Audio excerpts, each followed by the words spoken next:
As a young Peruvian seminarian, Father Lorenzo Ato remembers well when Pope John Paul II made the first ever papal visit to Peru in 1985. I remember when I was in the seminary and the Holy Father was there, everybody was like one person, no? One heart, one feelings, everybody feeling like a brotherhood for everybody. But not all Peruvians share that sense of unity.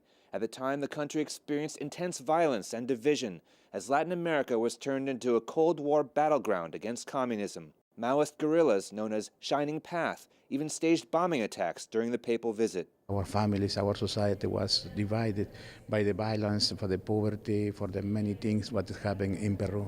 Though none of the attacks came near St. John Paul, he did confront a spiritual conflict that was dividing the Latin American church.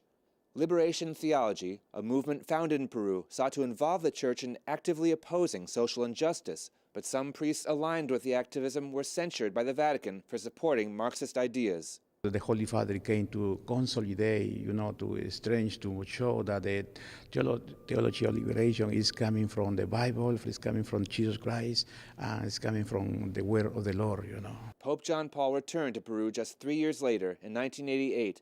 On that trip, he called on the church to be a meeting point for both the left and the right.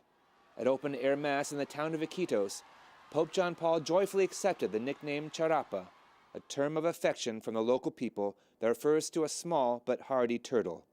The people, they said that you are charapa, you are a member of this community or member of this town, charapa.